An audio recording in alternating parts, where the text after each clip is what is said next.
Good morning, Europe. Thank you for starting your day with us. Here's a look at Tuesday's top stories. Scorching temperatures across Europe put residents, hospitals and transportation under pressure as infrastructure buckles in the heat.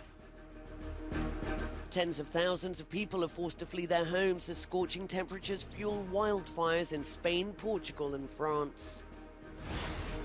And the race to secure alternative energy supplies continues, with European leaders looking to Egypt, Algeria and Azerbaijan to replace Russian gas.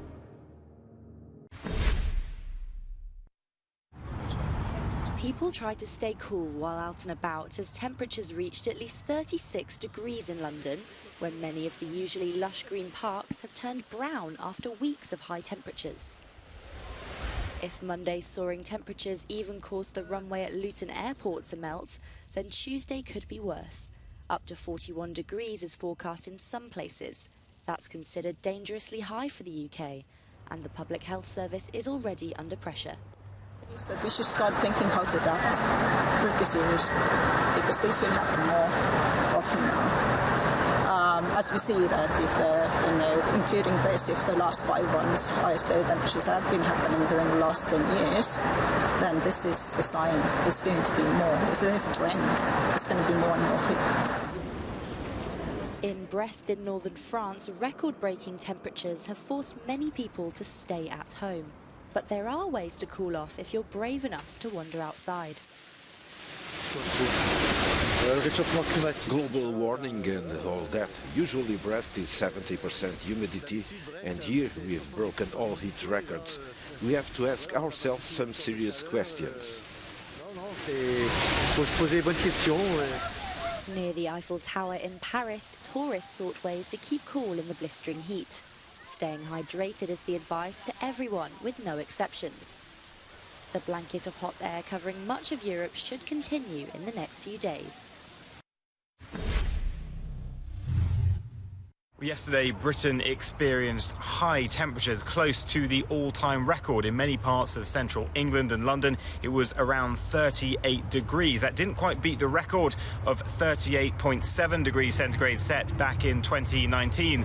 But forecasters today are 80% certain that that record will be broken, with temperatures up to around 40 or even 41 degrees centigrade. Now, that has resulted in what's called a level 4 Met Office alert, which means that there is a threat to life and an impact not just on the health and social care system, but also on the wider British system, so particularly the power grid and the transport grid. There was a decrease in the amount of road traffic yesterday as people were told simply to stay at home, not make any journeys. But then elsewhere in the system, there were real problems. There was buckling on train lines. Trains had to go much slower than normal. And today, certain sections of track are just going to be closed completely, with services cancelled. At Luton Airport yesterday as well, it got too hot for the runway tarmac, and so flights there were suspended for a period. It's expected there could be more disruption across the UK today, but it's expected the heat wave will then break this evening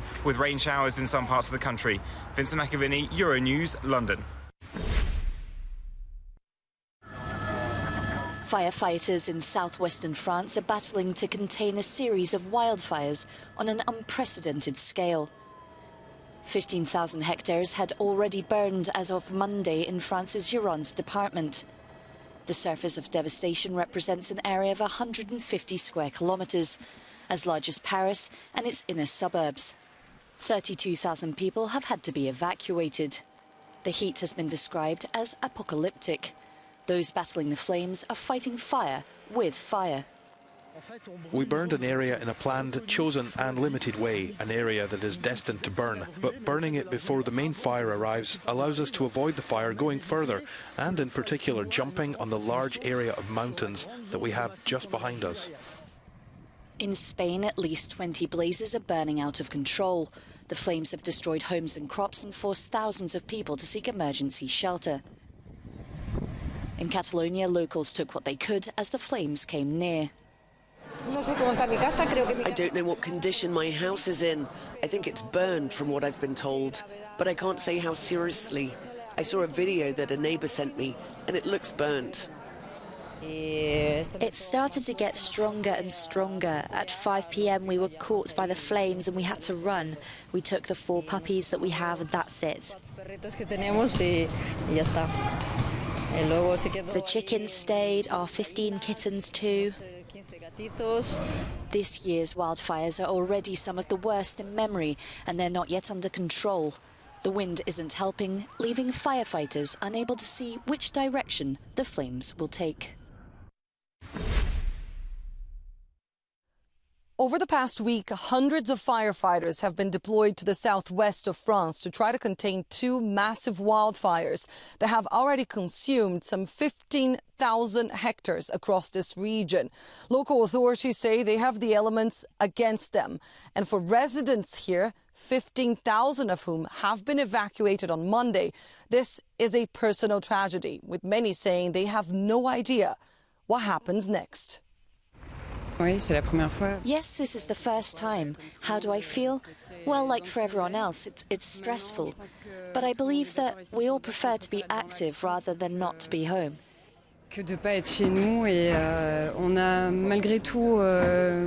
Volunteers have come, and despite it all, we are happy to stay in our village. It's painful, but we keep telling ourselves this is our home. But we are happy to be able to help and be present and see our town come together. Locals have turned a cultural house into a coordination center from where they gather donations and try as best they can to support those fighting for their towns. We have been here for 5 or 6 days, from the start really. And it's true that the firefighters are happy to come to this base, where we try to take care of them. We even offer them massages. Strong winds on Monday evening have slowed down efforts of firefighters, making their difficult task even more complicated. They were forced to change positions multiple times throughout the day and the evening. Authorities have also decided to cut trees to prevent the fire from spreading, especially closer to villages. This in the biggest area of forest land in France, where the environmental impact of these fires will be felt for generations to come. Annelise Borges in southwestern France for Euronews.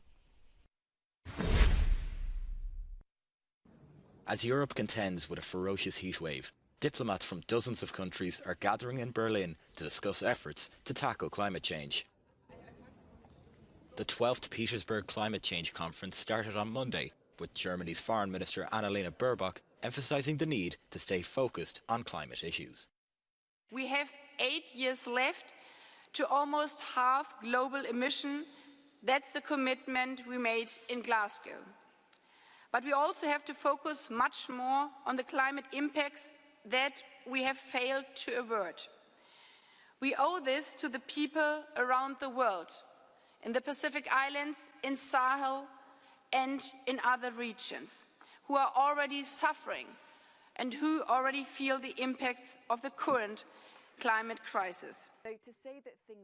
With record temperatures across Europe in recent weeks, experts are warning that this extreme heat could become the new normal if global warming continues. The underlying state of the vegetation, or the flammability, if you like, how ready the vegetation is to burn, is increased because of these hotter and drier temperatures as a result of climate change. So then in summers and periods like we're in now, it just takes an ignition to really ignite very extreme wildfires, which are then very difficult to manage. Environmentalists feared that the search for new energy sources as a result of Russia's invasion of Ukraine may undermine progress towards achieving climate targets.